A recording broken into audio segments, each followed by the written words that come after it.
Nothing like looking forward to something. We have survived Snowmageddon 2018 here in Uptown Charlotte, and we are talking about sports. Neither rain nor sleet nor snow can keep us from our appointed rounds here at the Dilworth Neighborhood Grill, and we're glad you are joining us. I am Mike Pacheco, back from the subcontinent, I guess as Kevin Casey would say, although he is now in the Antarctic, I think, looking for financing to buy the Panthers, but we'll get an update from him next week on that. Joining us today, John Tobias, our stat man extraordinaire. I'm going to see him tonight at the Winthrop-Asheville game, and he does a lot of great games on CBS, and you see him all over the NFL, works with Carter Blackburn.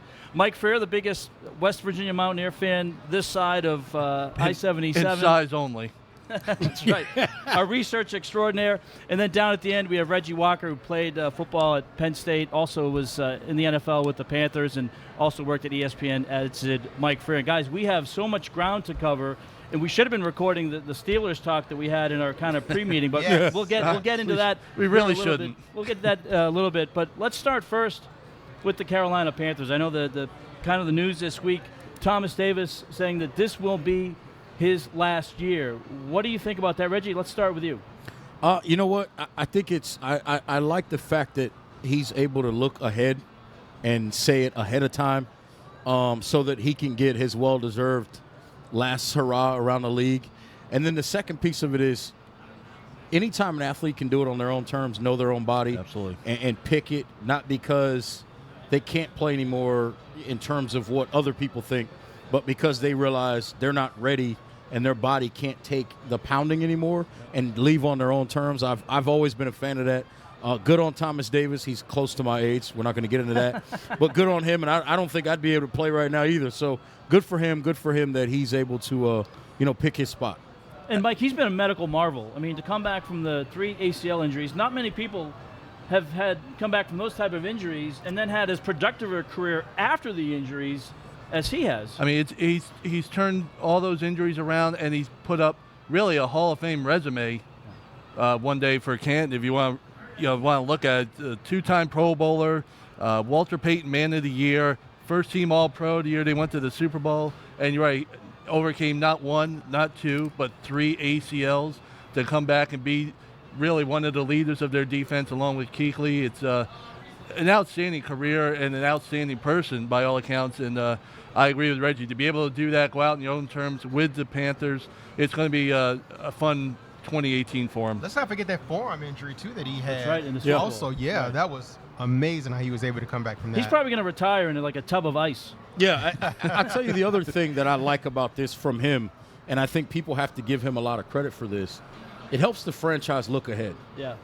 It allows them, if they want to use a mid to late round pick on a guy, I don't feel like they're going to be in a spot to pick a guy that's going to be that you use the first round pick to replace him. Yeah. You don't do that. But you can look at the situation in either this draft or next draft and figure out if you see a good linebacker that you feel like can be, not replace him, but be next in line. You feel like Shaq Thompson is going to be kind of next in line, but then you need the guy that kind of can come and play the role that Shaq Thompson has played the last few years, and you can find that in the draft in the next 2 years. So it really helps the franchise start to look toward the future as well. And JT, for Shaq Thompson, Reggie just mentioned it, now it's an opportunity for him to kind of step into a role that I think he was kind of expected to be when they drafted him. Maybe not as quickly as it would have happened, but I think even Shaq would say that he would rather take the course it has taken because he's had the opportunity to work with Luke Kuechly and Thomas. Absolutely. It's going to be real interesting to see, guys, how he is going to come about and flourish, because don't forget, guys, when he was at Washington, he was more or less like a hybrid. He would play linebacker at times, he would play safety at times, so maybe this would give him an opportunity to expand his skills as far as what it's been right now up until this point.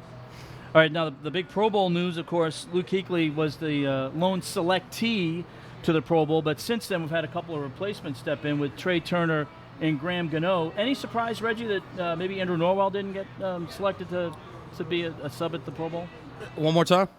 With Andrew Norwell, all pro but not selected to the Pro Bowl or not used as a replacement. Yeah, I think the tough part for Norwell not finding his way into the Pro Bowl is that the inconsistency of the running game for the Panthers for a lot of the season. I think he maybe takes a ding for that. And then secondly, there are a lot of really good offensive linemen in the NFL, and in particular the NFC, when you look at teams like just in the division, you saw some offensive linemen that played really well. And then you add to that, and this is one of the things I think we kind of forget. Right now, an offensive lineman that plays pretty well, and I'm not saying Norwell's bad. What I'm saying is an offensive lineman that plays pretty well in the NFL right now gets a lot more attention than what it was 10 years ago, because the game has changed so much and it's so hard to find quality offensive linemen. So when there's an offensive lineman that's playing with any level of quality, it's going to muddy those waters and create a lot more names in that pool. We saw on Sunday maybe one of the fantastic finishes ever in an NFL game. Unreal. The walk-off touchdown to finish the game. It was so ridiculous that I have friends that were Vikings fans, and they kind of had that, I don't want to say loser's limp, but they were resigned to the fact that this game was not going to go in their favor after the Saints came back and took the lead. And then you have the legend of Case Keenum born with the touchdown pass to Stephon Diggs. Let me talk a little bit about Case Keenum. You know that famous Maya Angelou quote, if somebody shows you who they are, believe them. Yes. So you kind of like wait for, like from a trepidation standpoint, for the other shoe to drop in terms of Case Keenum, because, before he played this year, he had 24 career touchdowns and 20 interceptions. This year alone, he has 22 touchdowns and 7 interceptions. So he almost has as many touchdowns this year as he's had his entire career. Right. So I really think that he is on a roll. I think that you continue to play him. I think you probably sign him next year. That's why I really do give them the edge, because I think right now he's playing better than Nick Foles. But Mike, is he a franchise quarterback, or is he more in the vein of like a game manager Trent Dilfer type? I think I think he's more of a game manager. What I do think is he made himself a lot of money in the future here, because there's going to be a lot of teams that want a quarterback like that, like JT said, that has those numbers. He can manage a game, doesn't make mistakes. The biggest part of it, doesn't make mistakes. He's had an excellent year, and they're going to have some decisions in Minnesota next year at the QB position. Yeah, 3 quarterbacks that are free agents. Absolutely. They have a decision right now who to activate for the championship game. They had to decide on a divisional playoff game whether to activate. It was Sam Bradford last week. Sam Bradford, right. I'm with him. I think he's done an excellent job. His future, whatever his future is, he's going to be a lot richer than he was when the season began. That's for sure, and he deservedly so. Reggie, same question to you. Well, let me go to the Saints for a second here, and here's why. First of all, you'd be hard pressed to find a more heartbreaking way to lose a playoff game. Absolutely. And end your season. Let's start with that. Panther fans can relate to. Yes, but let's talk about the defensive back Williams on that play, because the Vikings had run that route combination a couple of times in that game, and he had seen it. So he knew what was coming, and let's give him credit. He diagnosed the play very well. Actually, if you watch the tape back, he was early. Yeah, he got there early, and of course, and he as we talked about, didn't want to he didn't want an interference call. You don't call. want that pass interference call, as you alluded to earlier, before the show. You don't want that pass interference call, so you got to be careful. He got there very early. He read the play well. His mistake was, and we talk about this all the time. I've coached younger kids, played the game a long time. You have to see what you're hitting. Yeah, totally. He dropped his head. Yep. He didn't see what he was hitting. Missed everything except his own teammate. And hit his teammate. Stephon Diggs, great job recognizing that there was no one else there and realizing he could outrun the safety from the backside and finding his way to the end zone. So an unfortunate situation for the Saints, because they had everything figured out. Yeah. They just didn't execute when they got to the football. And so you feel for the kid Williams. That's a tough way, but he's a rookie, and I guarantee you he'll be much better for this down the line. All right, we get plenty to go here. I do want to touch on a little bit with the Minnesota Vikings and the Eagles. We have the Patriots and the Jaguars coming up in the championship game. We also have some Hornets, college football, college basketball. Lots to cover here on We Talking About Sports, and we'll do that when we come back to the Dilworth Neighborhood Grill after this.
We are talking about sports. Not a bad day here in Charlotte. Yesterday was the rough day, but today, very it's starting to get warm.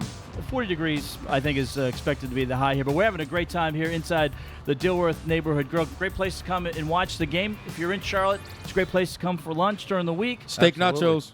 Yeah, steak nachos are pretty strong. Matter of fact, we need to order those, Reg. Yeah, I'm going to get on Kevin Tolbert KT, here in a let's minute. go. Let's get Let's get that cracking, baby. I mean, how can we honestly give an honest appraisal if we don't have this sitting in front of us? That's There you it. go.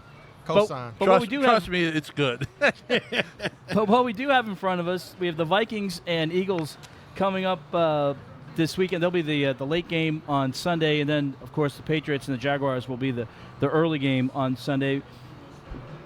JT, let's start with you. When you look at this matchup, I mean, obviously, a lot of people expected this to be the matchup in the NFC Championship game down the stretch. Did the Eagles, or maybe rather the Vikings, did the Vikings maybe lay it all out on the line against the Saints, and maybe that was kind of their emotional moment, or do they still have enough to get back here in this game? Well, when you come to the part about emotions, I don't think that you can get any higher than that, for sure. But with that being said, I mean, I think that the Vikings are a very well-balanced team. I think that normally, if this happened to be Carson Wentz playing, I would definitely give the edge to Philadelphia. But I kind of base it more or less on the quarterback. I think that Philadelphia is just as well-rounded, if not more, than Philadelphia. And I think that they're going to be more prepared. I mean, they as in Philadelphia, they barely beat Atlanta, a very game Falcons team. So that's why I'm going to give them the edge to taking out the Eagles. Michael, not a lot of people have given Nick Foles a lot of credit, but he's kept this kind of Eagles team on track. What do you look at in the matchup? I know the quarterbacks don't face each other. Well, the thing on Nick Foles, like you say, he had decent numbers in the game against the Falcons. 23 of 30, 246, no touchdowns, but no interceptions either, which is a big deal. The big question for me with this matchup: do the Eagles have enough offense to score on the Vikings? Their running backs last week, 78 yards on 25 carries, and they really need to move the ball on the ground, I think, to help out Nick Foles. And that's a big question. Can they do that against that defense? If they can, playing at home with their defense, I think they're going to move on to the Super Bowl. Well, here's what I'll say. Well, first of all, let me pose this question indirectly to you guys, and it's kind of rhetorical. But we think about Nick Foles, and everybody says, well, all he's doing is dinking and dunking. He can't push it down the field. I'm not saying they're the same type of player. Does Tom Brady throw the ball deep down the field? Not Occasionally, often. but not often. Exactly. So I don't understand why there's that narrative that he can't win because he doesn't push it down the field. Again, I'm not comparing them. I'm just making a point. With that being said, here's the thing that's going to be interesting in this game. I love the Eagles defensively. They've got players at every level of the field that can make plays. Here's the interesting thing. The Vikings are a balanced team. They can run the football, and they'll throw it. And then they've got receivers, whether it's Diggs, Thielen, a tight end in Kyle Rudolph. They create a situation where you have to play everything honest. There is no side of the field, per se, that you can consistently roll coverages to. So I think what we're going to find out in this game is, can that Eagle defense play essentially almost fundamental, basic football and just be better talent-wise on defense than Minnesota is on offense? They're playing at home, so I think that will help. And I think that's going to be key to this ball game. I think if the Vikings can get this thing up over 20 points, they're probably going to win this game. I think if the Eagles can keep the Vikings to about 17 points, they'll win this football game because that home crowd's going to help them. Well, I agree. The home crowd is a big difference. It's going to be a completely different look for the Vikings from last week's hysteria at home until you go into Lincoln Financial here. It's going to be a zoo with it one game away from a Super Bowl. I know everybody, if you're not a fan of either team, you're looking at maybe Minnesota, rooting for them to be the home team for the Super Bowl. But I think the Eagles are, to me, the Eagles would be the pick. And for the record, Minnesota, I know everybody wants to say it's a dome team. They practice outside. Just leave that right there. I'm going to leave that with y'all. Well, they practice outside. And they live up there. And even the last couple of years before they came into the new stadium, they played outside at Minnesota, the University of Minnesota Stadium. Right. So that's not like saying the Atlanta Falcons or the Houston Texans are going on the road. I agree with you, Reggie. I don't know if that's maybe as big a deal as people are going to make it out to be. I think it's for the crowd difference. I don't think it's because of playing outdoors as opposed to indoor. I think the difference in the crowd, the way they're gonna be just as crazy this Sunday as it was in Minnesota last week. Yeah, I mean, it'll be because you look at Seattle. I mean, Seattle's outdoor, and that they yearly have one of the loudest stadiums. Now, it was deafening last week, no doubt about it, inside the Viking Stadium. But it's going to be pretty crazy in New England as well. And we kind of have breaking news today as we record this that Tom Brady maybe dinged up his hand a little bit. So that's going to be a storyline to keep an eye on. Everybody who doesn't think Tom Brady is going to play in this game, stand on your head. Yeah, well, that's a whole nother story. This game is interesting to me. And I know a lot of people are looking around and they're looking at Jacksonville and they're trying to figure out how the hell did they get here? It's really simple. When you really think about what they've done the last few years in the draft, the first thing they did, you can say what you want about Blake Bortles, but we've always known one of the best friends of a young quarterback is a running game. Yep. Leonard Fournette, they finally have a 1,000-yard back. They also have T.J. Yeldon, some other guys that can help in that running game. But they finally have a 1,000-yard back in Leonard Fournette. Now, think about the draft defensively. Dante Fowler, 2015 draft. He didn't play at all in 2016 or 2015 because of the knee injury. Miles Jack, they get him in the 2016 draft. He essentially missed most of that season because of the injury. Then they get Jalen Ramsey. All of a sudden, all these guys are on the field together. Yeah. They've had a year to be around the NFL. Again, they're not rookies. Right. I don't care what anybody. But now you bring in a Calais Campbell, an established veteran. Then you bring in Calais Campbell up front to teach Dante Fowler how to do work. And then you also bring in, this is a misnomer, and I'm not a big fan of the guy, but Barry Church is a veteran defensive back that if he doesn't do anything else, he'll get you lined up. So now all of a sudden, you see this nice blend of young players with veteran players and a running game to slow the football game down for a young quarterback in Blake Bortles with the advent of a guy like Leonard Fournette, and you see a team that goes from 3-13 to the AFC Championship game. I mean, to me, I agree with Reggie as far as, for me, the key to this game, I think Jacksonville has an excellent chance to win this game, and it focuses on their defense.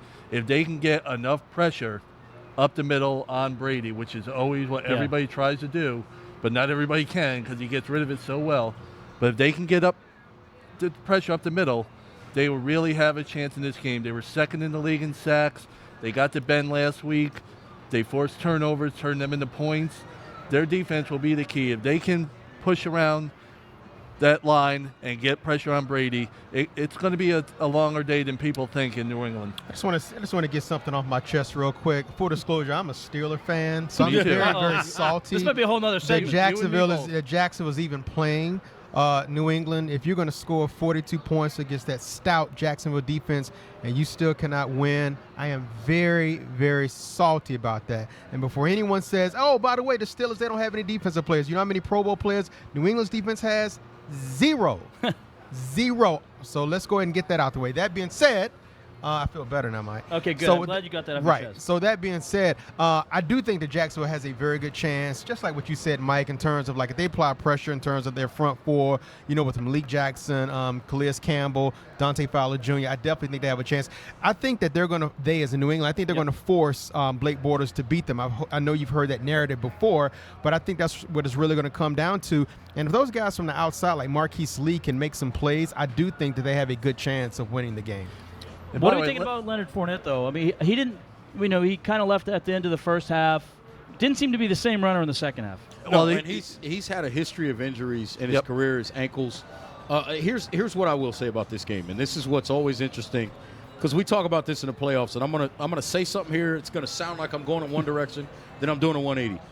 There are two things that you can generally count on to travel in the playoffs in football: defense and a running game. With that being said, Patriots win at home. Well, here's the thing. Last week when the Steelers were making their comeback in the second half, they shut down the running game, either because Fournette was hurt or whatever. They shut down the running game, and Bortles was really struggling in the second half. Now, when they got the running game, they got a couple of plays. When they really needed a running game, they went right down the field on the Steelers and put the game away. They made plays. Even when Fournette got hurt, when T.J. Yeldon from Alabama came in, I thought he was effective. And a lot of times when Blake Bortles scrambled, I thought that he was effective as well. So I think they have a chance, but it's still New England and Foxborough, and that's a beast. All right, now let's go to the most important question that we really need to really figure out here. And I'll start because I am a Patriots fan, and when I watch the Patriots, I'm a Sam Adams guy. I cannot watch a Patriots game without a Sam Adams. What's the beer of choice? And we encourage people watching us here, and you can follow along on Twitter and Facebook if you want to give us your thoughts. And maybe since we're in Carolinas, maybe some local flavor too. But best beer for the playoff run here. Well, you know what? Let me start off. Well, first off, let me give some love to Carolina beers. I like Carolina Blonde, and I definitely like Red Oak, and they're based out of the Gibsonville area, right outside of Greensboro. Okay. Greensboro and Burlington. It's a good beer. Get the Hummingbird Ridge. It's good. But I'm going to tell you an underrated beer. Have you guys ever tried Red Stripe? Yaman, the Jamaican Red beer. Stripe. It is very, very good. Goes down really good with some wings. There you go. I'll co-sign on that. So that is my beer of choice, Mike. Some good old Red Stripe with some wings. Can't beat it. Yeah. All right, well, I'm the most unsophisticated guy in this group for many reasons, and the biggest one is right here. My friends back up in New York, the Blue Hill Fly Fishermen. We are Bush beer men, and that is my beer of choice during the playoffs, during the World Series, during the NCAA tournament, whenever it is. When I'm drinking, it's going to be a Bush beer. You got to stick with me on this. So I'm a Titans fan. I'm from Tennessee. So when I'm watching them play offense, with the way some of those play calls were, I'm drinking the strongest beer you can find, something that's like 15%. Well, like 8-Ball? Because I need to go to sleep. Give me a malt liquor when they playing on offense. With that being said, I wasn't much of a beer guy until I obviously, in college you start to figure it out. Yingling, Copper, I like those things. Copper, Old Mecklenburg Brewery, local thing. But you know what?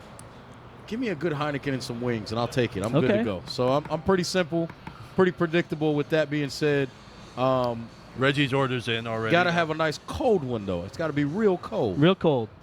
Another good one is New Belgium Dayblazer. Ooh. It's a nice tasting ale, but it's like a 4.8, 4.9 alcohol. So you kind of enjoy a few, and you don't have to. You can last a little bit longer, perhaps. And of course, we encourage everybody to drink responsibly. We don't want anybody to do anything too crazy. And also, make sure you come out here to Dilworth Neighborhood Grill this weekend. Great place to watch college basketball. And, of course, the game's coming up on Sunday. More to come. Take an Uber.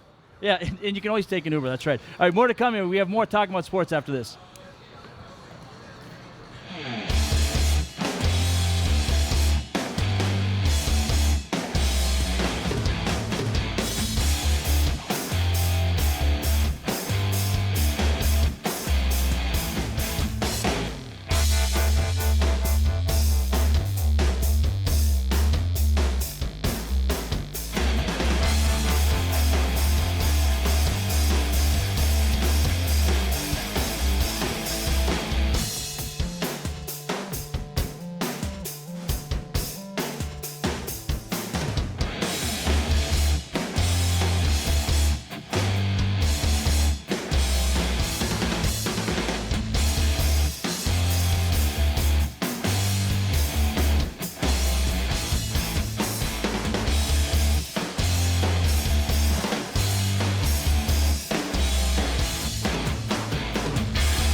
Welcome back to the Dilworth Neighborhood Grill. I am Mike Pacheco, John Tobias alongside. We have Michael Freer, Reggie Walker, our good friend William Wilson. He's here, but he's just hanging out, giving us food You advice. may see him though before the end of the show. Maybe we'll see him. may. Yeah, hopefully we'll see him. It's always good to see him. Glad he's always supports the show, so glad to see him come out. And of course, he's on the show too.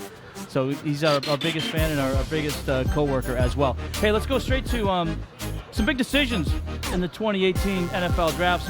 Some guys in college that are electing not to declare for the draft. We have some big names that are declaring for the draft. Bryce Love, the Heisman runner-up, saying that he's going to stay. You have Christian Wilkins. He's going to return the Clemson. Love it. And then Roquan Smith from Georgia. So a lot of big decisions, Reggie. Yeah, a lot of big decisions. And listen, as much as we've talked about a guy like Christian Wilkins and his ability to play, I read in a couple of places he wasn't given a first-round grade by the NFL draft people. And so that was part of the reason he decided to come back. Listen, I'm happy about it. I think we get to watch a defensive line. They get Farrell back as well. We get to watch that group play again. We get to watch Bryce Love play again. You know, to see some guys stick around, I think it's going to be really good for college football in 2018. I think we're going to see some really good football. And then, listen, for the guys that went and they feel like they're going to be first-round picks, I get it. I'm not complaining. Roquan Smith, I think, can go stand in the middle of an NFL defense right now and be a leader, make the calls and do the things he needs to do. So, for him, hey, I'm all for it. But for guys that aren't first-round picks or that aren't comfortable with where their draft stock is, listen, man, come on back, get your insurance policy, and let's enjoy another season of watching you fly around the field, and we as college football fans can have some fun watching. And Mike, this is obviously a difficult decision for some players, whether you turn pro, whether you stay another year in college. I think what's becoming even more difficult, though, is the guys that are staying, if they aren't in the college football playoff, what do they do about the bowl game if it's not a New Year's bowl or if it's not an upper tier bowl? It almost doesn't make sense to play in a lower tier bowl. It's one of those decisions. Obviously, it's way down the road for some of these players, but it's becoming that trend now the last couple of years to bypass the bowl game. It sounds bad on the surface, but to me, it makes a lot of sense. I'm risking a lot by playing out there. I know it's not looked at as very team oriented, but hey, you know, if I'm a senior or something, I've given 4 years of myself to the team. We're down playing in the Texas Bowl or whatever. I got to look at me now. It's just how it is. It's a business. These coaches can leave their teams before a bowl game, and nobody seems to complain about that. I got to look out for myself. But I mean, that's way down the road. The Christian Wilkins returning, I think, just makes Clemson so strong potentially for next year. They should be the number one team in the nation if everything else falls right, and they're going to have a good season next year. Yeah, I agree with Mike. I think that a lot of the players that are returning back from Clemson really surprised a lot of people, not just with Christian Wilkins, but Mark Fields, cornerback, by the way, who's from Charlotte. You know, his dad. His brother is a baller at Huff High School, by the way. Mitch Hyatt, by the way, offensive lineman for Clemson. He decided to come back as well. And Bryce Love really surprised me, also from North Carolina, from the Raleigh, North Carolina area, went to Wake Forest Roosevelt High School. So those guys surprised me. But like Reggie said, I think it can only help the college football landscape when you bring such prominent players back to the college ranks. What's the impact on the college football playoffs on these bowls? I mean, we've started to see some premier players. I think it's destroying them. I think it's absolutely minimizing the other bowls because guys don't play. Whereas in the past, I still think this concept would have come up eventually. I don't think it would have been as popular to sit out games as it has become because now you can honestly say, I'm not playing for anything. Right. And anybody that's arguing that, the first question I would ask them is, then how do they feel about what UCF is doing? Because if UCF is saying that game validates them as national champions, but then you turn around and say that game means nothing, then don't try to tell me that these other bowls don't mean nothing to players. Sure. Because now at that point you've become a hypocrite. So let's think about how we talk about these things. But I think the interesting piece of this, more than anything, with the talent that's coming back and the decisions that these guys are making and how it can help the game, the other piece of it is there is a little bit of a disturbance. Disturbance in the force? Well, Dabo Swinney's got to figure out what to do with some of these scholarships. Right. He didn't expect to have Christian Wilkins back. Right, He yeah. expected that scholarship to be available. Yeah. So this kind of stuff, when guys decide to return to school, I think down the line, this early signing period is going to start to become a problem. Right. Because when you sign 22 guys in the early signing period, then all of a sudden you think 4 or 5 guys are going to go pro early and Right. then they come back. Now you got to figure out where Yeah. to find that scholarship, so somebody else is probably going to get run off. Now, do you think he'd rather have that problem? Yes. Or the problem Yes, with okay. absolutely. Absolutely. Not questioning that at all. But it's I going to get it. become something that they have to figure out down the line. JT, let me ask you, because you go to a lot of bowls. I mean, you do a lot of games, for CBS, working with Carter Blackburn. What have you seen in the last couple of years about? Is there as big an impact as Reggie says? In terms of what? In What terms the player- of what is the championship and the college playoffs doing to the bowl games? Well, I think it's kind of like a duality because I think that you do have, in some sense, in terms of players that are like leaving, in terms of like skipping games. But unless I'm understanding your question correctly, I don't think that it's hurting. Well, wait a minute. Hey, guys, can we back up on that real quick? Kev. Oh, wait a minute. This is live, isn't Yeah. it? Okay. Well, let me go ahead and take that back then. You're asking me, sorry. You're asking in terms of like the college playoff or the bowl games where you guys have like McCaffrey and Fournette that so set the out question last is year. kind of a bigger, kind of a bigger world picture as far as so much interest now in college football playoffs. Okay. Is the interest still there in the secondary and tertiary bowls? Oh, I think so, 100%.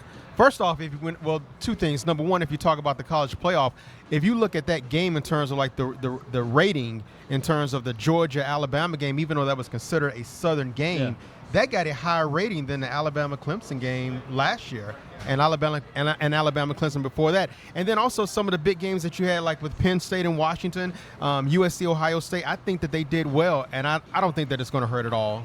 But in those games that you just mentioned, all the players played.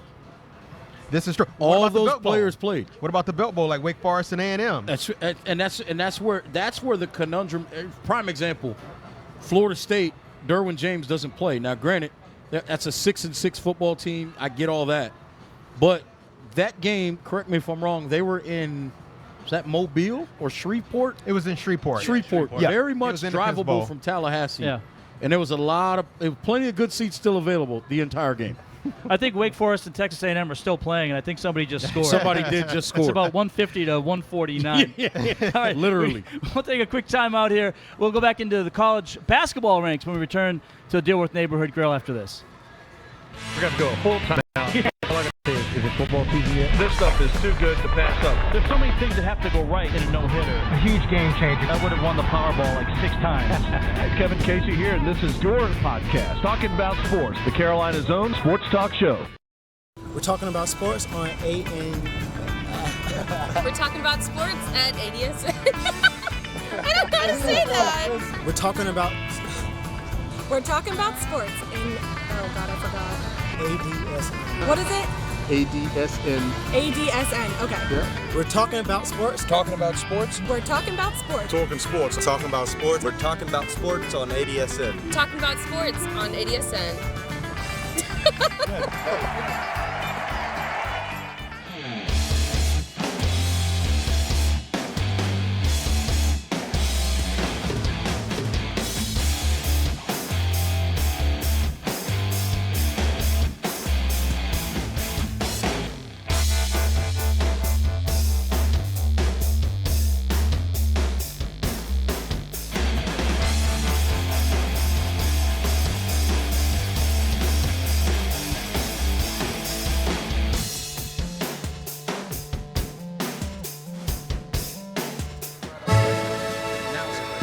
We are talking about sports, and the conversation in the commercials was just as good as the conversation we have on the show, and we're glad you are joining us. And so very interesting, colleges, most active players in the NBA. Probably no surprise, Kentucky leads with 30, Duke right behind them at 23. North Carolina a little bit further behind, and Kansas, those two teams right behind Duke. But, we've known for years, particularly those 4 schools, a terrific breeding ground. Although Duke maybe more so recently, because there were many years where Duke would have great championship teams, but maybe didn't land as many guys in the pros. The narrative has changed because, if we look at this in terms of like the most active players, like you said, of course, Kentucky's number one, then Duke, then Carolina, then Kansas. But if these guys like had like a 5-on-5 team, I would probably take Kentucky. But I think that Duke has the best player out of all four of these teams, which happens to be Kyrie Irving. So I think that they would be super competitive. But I do agree with you how the narrative has changed tremendously to where Duke used to have a lot of great college players, but now they have a lot of really good players in the pros. And let's not forget about Jason Tatum, how he's balling out right now. He's having a great year. He's What are you laughing at, man? I do think Duke's number is going to increase by a couple at the end of this season because Marvin Bagley. Yes. And we'll see who else. Gary Trent Jr. Gary Trent Jr. And Allen will make the NBA. Wendell Carter.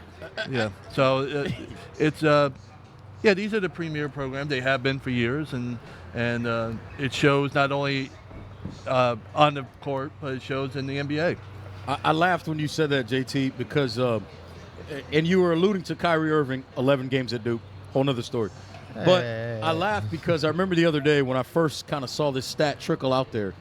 The person that said it on television said most alumni in the NBA playing right now, and they were immediately corrected by their co-host and said most played their college ball at in the NBA because none of these guys are Kentucky graduates. Yeah. By the way, does Kentucky get credit for Enes Kanter? And Kentucky probably gets credit for Enes Kanter.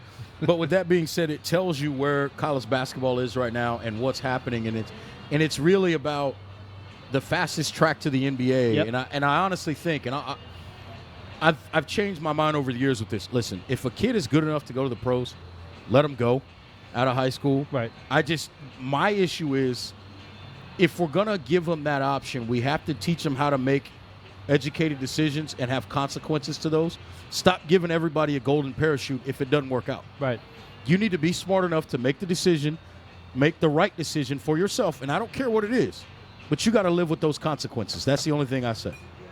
Well, that leads us to a whole nother conversation, which I'm sure we'll get to in another show. But let's stick with college basketball. I saw an interesting clip from Frank Martin, kind of echoing what you just said, in that he doesn't promise the pros to his recruits. He doesn't promise playing time. He promises them an opportunity to kind of teach them as men. And South Carolina this week with a good win over 18th-ranked Kentucky. Frank Martin has done a terrific job with the Gamecocks. Yes, he has. Because now they're becoming relevant in basketball as well as football. I think so as well, without question. I mean, who would have ever imagined that they would have gone to the Final Four?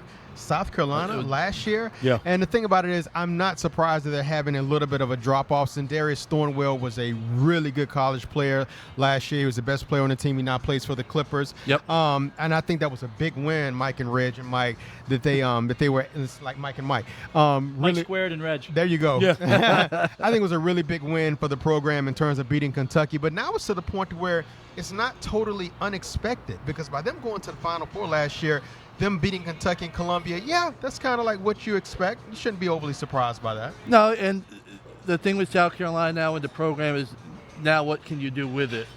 Because they got 12-6 this year. Mike. I don't want to just keep talking. Don't distract us. Yes. It's a delay in the action. Look at that. There ain't no delay, baby. Keep it moving. I'm eating, though. 12-6 this year. Nice win against Kentucky. But now you got 3 games coming up against Tennessee, next Wednesday at Florida, and then you're home to Texas Tech on the 27th. You're 12-6. If you fall in those 3 games, all of a sudden you're 12-9 with a lot of the SEC season left. So while it was a great win for them, and I'm a big, huge Frank Martin fan. You can smile for the camera. The rest of the season, there's no guarantee for them to make the tournament, and that's where the program needs to get to, consistent NCAA tournament appearances. Well, and that's what Frank Martin does, right? That's what he did at Kansas State. He made that. What Frank Martin did at Kansas State is what has essentially gotten, what's essentially gotten coaches fired behind him. Yeah. Is the expectation of going to the tournament every year. And when you don't do that, that becomes an issue when people are used to that as an administration. He's building that at South Carolina. They have a great arena down there. They have a fan base that, let's face it, the state of South Carolina, from a high school standpoint in basketball, has greatly improved from a talent standpoint. And if you go back historically, there have been guys here or there that have come out of there that have played in the NBA, whether you go back to the Ty Lawsons of the world and those types of guys. But now all of a sudden you think about it in the last few years, you look around, they've got the phenom right now that's coming up in Zion Williamson. You've got a guy like Sindarius Thornwell that's in the NBA. You've got the Bookers that went to Clemson. They're in the NBA. All of a sudden, you start looking at the state of South Carolina, and you see an improvement and a rise in college basketball and high school basketball players that have gone on to play at college. They've got a guard, Seventh Woods, is at North Carolina right now. I think his luster has maybe come down a little bit for some people, but you start to look at what they've done in the state, and the expectations are rising, and Frank Martin's a big part of that. I just want to say something real quick, because you kind of stole a little bit of my thunder, but it's all good, though, about Zion I still Williamson. love you, homie. It's all good. It's all good. Wouldn't it be crazy? That guy's he's in Spartanburg, South Carolina. Zion Williamson, easily the most exciting high school player in the country. Would it not be incredible if he were to commit to South Carolina and add to that Frank Martin program? But here's the thing. He's supposed to make his announcement this week, and from my understanding, I think he's going to be staying in South Carolina, but I don't think it's going to be with the Gamecocks. That's what I hear. I've heard that both of those schools are very much in the mix, and to your point, it's increasingly the chances are continuing to dwindle that he leaves the state. Now, there are three things that are certain in life: death, taxes, and Clemson losing in Chapel Hill to North Carolina. They had a good bid this time, and I love Brad Brownell. I think he's a good coach, and at Clemson basketball, you're always going to be the second fiddle to the football program. But Brad Brownell, I think, is one of the best, maybe underrated or unknown coaches in all of Division I basketball. I think that's a perfect example, Mike, in terms of just being patient in terms of coaching, because when Oliver Purnell left, that was abrupt several years ago when he left to go to DePaul. So Brad came in last minute, and of course he struggled for several years, but he's really turned the program around. The team right now is 15-3. I did the Clemson-Miami game last week.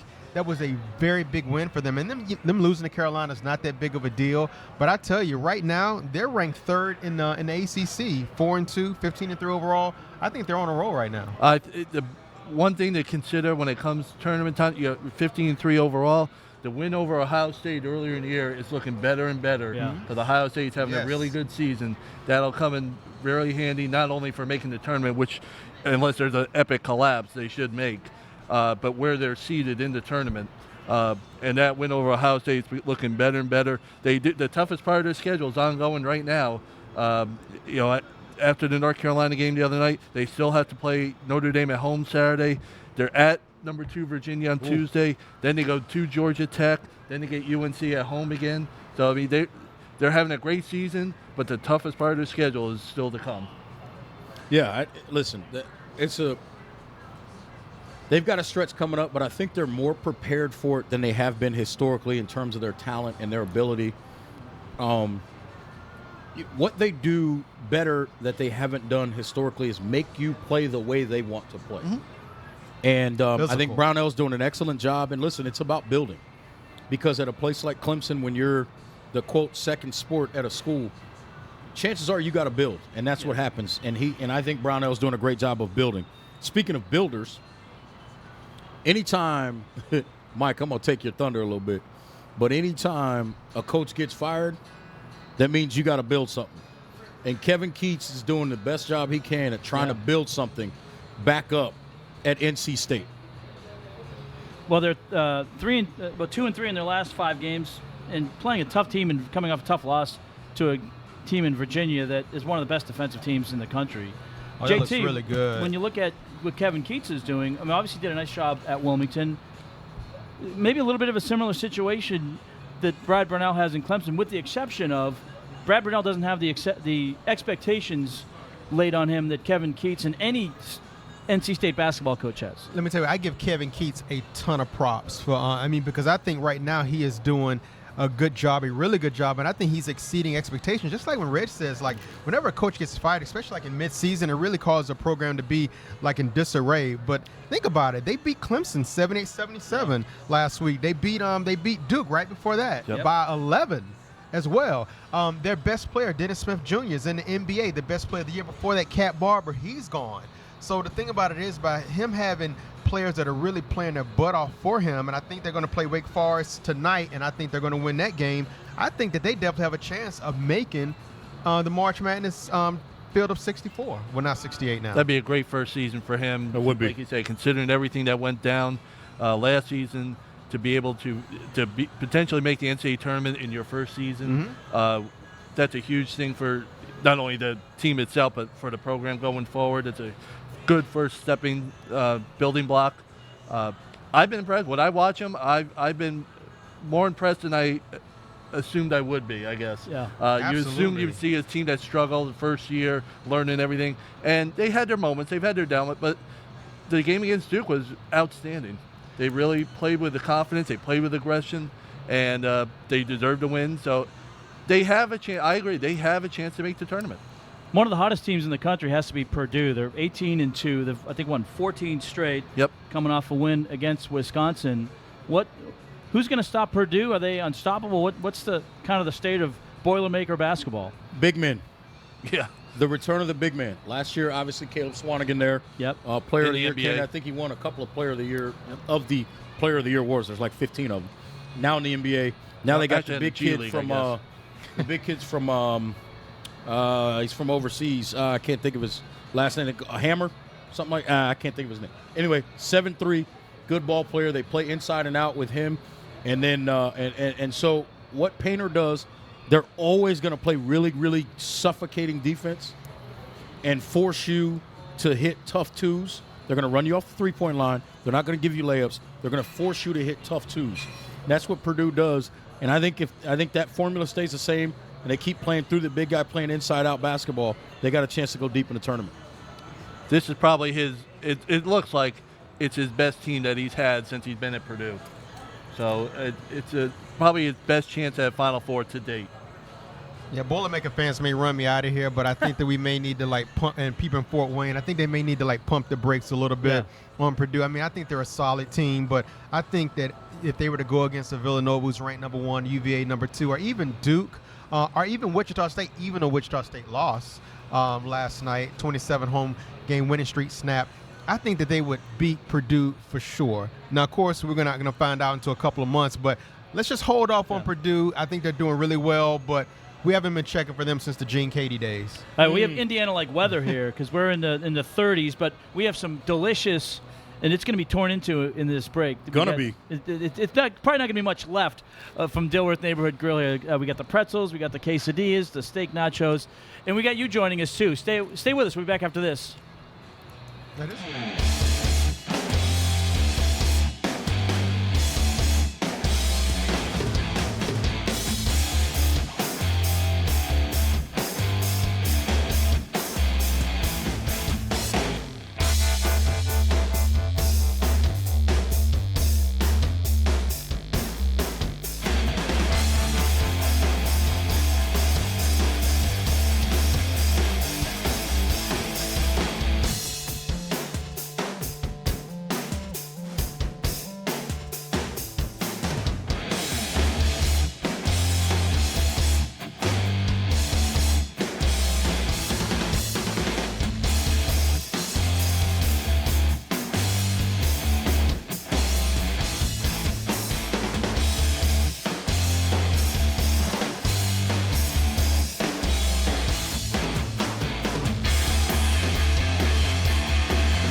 We are talking about sports here at the Dilworth Neighborhood Grill. Now, we've been doing a lot of talk about the big boys, but how about some of the smaller schools in our area? Winthrop playing tonight against Asheville Big South basketball.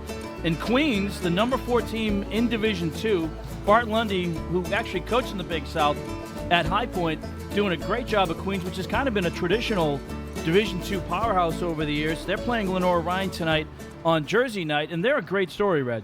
Yeah, great story. It's an interesting basketball team. Their best player, a kid by the name of Todd Withers, 6'8". He can really play most positions on the floor. He can put it on the deck, shoot it from the outside. He can be a shot blocker when they need him to be. Good rebounder. He's a Greensboro kid, and he just wanted to be at Queens. He wanted to be close to home, those types of things. And then you look at the rest of this roster, it's very deep. They're deep. Bart Lundy can really go about – he goes about 9 deep. He can probably play 10 or 11 guys on any given night. They've got a great group of guards, Mike Davis, Ike Agassi. That group they do a great job. Jalen Alexander from Newberry, South Carolina, was a big-time recruit for them to get coming out of South Carolina. So you start looking at this basketball team and you go, oh, they got some talent. And from what I understand, some NBA scouts are kind of sniffing around at Todd Withers as well. So if you get a chance to go over to Levine Center on the Queens campus and check them out at some point this year, I think you'll enjoy yourself. It's pretty good basketball. And I think the misconception is that Division II players are just Division II players. I know at Winthrop we've had some guys that have transferred up. Keon Moore, who had a great career at Winthrop, came up from the Division II ranks. And so the talent level, even though it's Division II, that's not maybe a good indication of the talent level. No, it's not. And I think the biggest misnomer is they think that these guys can't play. Sometimes there's something that happened. Maybe there's an academic thing. Yeah, sometimes academics. And then sometimes, and let's call it what it is, sometimes guys go to a school, a Division I school, and they just pick the wrong place because of, the amount of guys that play the same position, right, or whatever the case may be. And then some of it is just a small school environment is just better for some people. And so I think you look at the roster at Queens and you see a little bit of everything. Yeah, and you can get lost in a big school, no doubt about it. Now, good news for the Hornets. Steve Clifford back in the head coaching role, and that's no disrespect to the interim coach, but is there enough time left for this team to get back to being the team that people thought they were going to be at the beginning? Absolutely. of the Well, they didn't listen to me because I've said the last show and the show before that to where, like, you don't want to be in the middle of the pack. Right. Either you want to be really, really good or really, really bad. I suggested that they, start losing games. I think tanking was what your word was. I know that sounds very bad, but I'm just – the process, how about that? That's The more, process. That's more PC. It's already been copyrighted. You got to Yeah. find another word. But clearly, Mike and Reg, they did not listen to me. They're 6-4 in their last 10 games. They're only 4 games out of the 8th playoff spot. They're playing really, really well. 2 big things. Number one, 77 first half points. That's the most points they scored in the first half ever. Absolutely. In team history ever. But I really think, and I would love to get you all's take, the centerpiece has to be Dwight Howard. I mean, like, the resurrection, I've been beating this like a dead horse. Double-double every night. Double-double. Actually, Mike, 25 double-doubles for the year. That's 5th best. That's 5th best. He's tied with LeBron James in terms of 5th most double-doubles in the NBA. He has been balling, but I would like for them to lose some more. I think I'm the guy who thinks they still have a playoff chance. I'm a big fan of only 4 games out. And they're getting better. They are playing better. They had a nice win on Monday at Detroit. Yep. They beat the Wizards. The best game of the season was last night against the Wizards. I'm with you. Dwight Howard's an all-star. I think Kemba's an all-star, which is going to be unusual for a team that's under 500. My argument has been they need more perimeter, consistent scoring threat. And my belief weeks ago had been Marvin Williams needs to step up more. He's averaging career highs in shooting from the field, from three-point land, from the free throw line. He's just not taking enough shots, and he started to do it last night. I think there's still a definite chance. I think they had one of the toughest schedules in the league to start the season. It's going to ease up a little bit, and they're going to play a lot of divisional opponents. Yep. So there's a lot of room to make up. They still have an excellent chance to make the playoffs. Here's the question, Reg. Are they buyers or sellers at the trade deadline? To be honest, I think you got to be a little bit of a seller. If somebody will take Batum off your hands and get rid of that contract, I think otherwise you stand pat. Try to buy if you can. I'm just not sure what folks are going to take back. I got a player to get that they can get. But first of all, I don't think they should be sellers. If you're going to be sellers, then you go all out. And you get their best seller. Best piece is it's Kemba, of course. Absolutely, I agree. So I don't think they should do that. I would hate if they did that from a franchise standpoint. If they do that, I know I'm not going to care. I don't want to watch. I'm not watching tanking. I'm sorry, I'm not. If they want to get back in this and they want to make a trade, they don't have to do a major trade. I would go to the Los Angeles Lakers and I would see what they would take for Jordan Clarkson. He's having a great season off the bench for them. He's not going to cost them a whole lot because the Lakers are looking to dump him because they want to clear up cap space for the summer. And they're looking to dump Julius Randle, and Clarkson to get them off the books to give them a chance to sign one of the big guys in the offseason. So I think Clarkson would be an absolutely fantastic pick here for the Hornets. Are they clearing up space to get the Ball brothers out of Lithuania? Ooh. One is enough. All right, let's go right now. Mike Freer's fantasy picks. Always. Well, you mentioned the Ball brothers. I'd tell you the theme this week is rookies. We're going to look at rookies that can make an impact on your daily fantasy team. We're going to start with the guards. 3 players to look at for rookies on your daily fantasy roster: Donovan Mitchell, Lonzo Ball, and Dennis Smith. Donovan Mitchell, Hornets fans do not want to hear that name because they passed on him, and they're probably regretting it right now. But he leads the team in scoring at 19 a game. Hornets fans were screaming for Malik Monk, so they get what they wanted. So I don't want to hear it. Arkansas. Second in the team in steals at 1.5 per game. He's not going to come cheap on your daily fantasy roster, about $8,000 on your budget, but he's producing over 30 fantasy points a game. Lonzo Ball, we all know the story with him and his family, and he gets ripped because he can't shoot, but he's a triple-double threat, and from a daily fantasy standpoint, he's an absolute threat. And I think I saw a stat. In games he didn't play going into the other night, they were 0-7. That is correct. So sounds like he's making an impact to me. Yeah, and the last 11 games, that's one thing to consider. He hasn't played much lately, so it's Hey, something you get got some to look shine, at. brother. Get some shine. Thank you very much. Great placement on the wings, by the way. That's an excellent spot. Last 11 games, he's almost a triple-double, 14, 8, and 7 every night. And Dennis Smith costs you a little bit less than the other guys, but he's been putting up really solid fantasy numbers for the Mavericks. Last 9 games, 18 points, 34 fantasy points a game. So he's somebody to consider. From the forward standpoint, Ben Simmons, a guy who wasn't part of this particular class, but he's still considered a rookie, and he has certainly lived up to the hype. He's probably Rookie of the Year. He is a true triple-double threat. He's going to cost you about $8,500 on your budget, but he's still putting up awesome fantasy numbers, about 40 fantasy points per game. Like I say, he's had 4 triple-doubles this season, 3rd most in the NBA. Jason Tatum, great all-around season for the Celtics this year. One of the reasons they are my pick to take down the Warriors and win the title. Great all-around game, 14 points, 5 boards, 1.5 threes a game. He won't break your daily fantasy budget at about $5,500. And a sleeper pick, Josh Jackson of the Suns, cost you about $5,000. His numbers overall aren't very good, but lately he's been playing a lot more minutes, getting a lot more time. He's producing about 28 fantasy points a game. Last 3 games, 15 points, 6 boards, almost 2 threes a game. Those are solid fantasy numbers for a rookie, especially at that value. So those are some guys to consider from the rookie class. All right, we have one more chore to do, and it's not really a chore because we love what we do, but it's a chore in the sense of we have final thoughts before we can dig into the rest of the food here at Dilworth Neighborhood Grill. Reggie, we'll start down with you. My final thought, actually, I'm going to kind of go to a little bit of college sports again.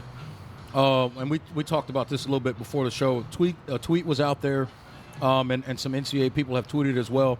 The NCAA is looking at potentially changing the transfer rules in college basketball and college football and allowing guys to have 1 free transfer year and be eligible right away at the new school, and still having the graduate transfer option available. I just think that's listen, I get that we're trying to do more things to give kids more power over what they want to do with themselves.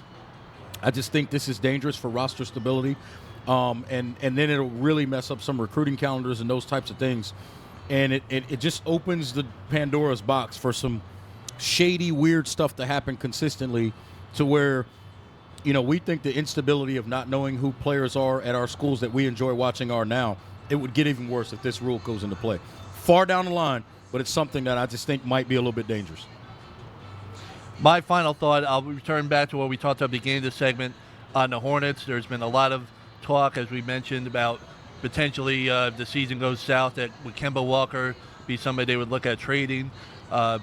My plea is for Hornets, from perspective of the Hornets fans, I would absolutely do everything I could to keep him and build around him and put some players make some better decisions because he is an outstanding player. Now, if you must trade him away, there's a team up in New York. That's my team that wouldn't mind having him on there. They're already clamoring for him up in New York land with the Knicks. But that being said, I think Kemba Walker, don't let him go. This team is rolling. Keep everything going and just try and build around him. My final thoughts, short and sweet. Who can beat the Golden State Warriors? They're starting to remind me of the Patriots, of how they've been for like the past decade or so. If we look at Cleveland, a lot of people kind of see that this is kind of like a slow demise to where like this kind of like fallback in January is a little different than the fallbacks that they've had like, the previous years. Houston, of course, is really – they may have, like, I think Boston's too young. I think they're really good, but they don't have Gordon Hayward. I think they're too young, with Jaylen Brown and Jason Tatum. I think Houston, it's all about injuries and attrition. James Harden just coming back from a hamstring injury. Chris Paul, with the groin injury. Right now, it just seems like that Golden State, they're just steamrolling guys, steamrolling teams. Beat them? And hopefully somebody will take them down. Who's going to beat them? Who's that? I hate to say this as a Knicks fan. Boston Celtics are going to take them down in the finals. All right, we're going to see. That's a hot take. There you go. All right, that's going to be it for us. For Reggie Walker, Mike Freer, John Tobias, I'm Mike Pacheco. Remember to support your local colleges, Winthrop, Davidson, and Queens. They're in action right now. Don't forget the Charlotte 49ers as well. And thanks to our good friends here at the Dilworth Neighborhood Grill. If you want to come out and watch a game, this is the place to come do it with your friends. Absolutely. Let's eat.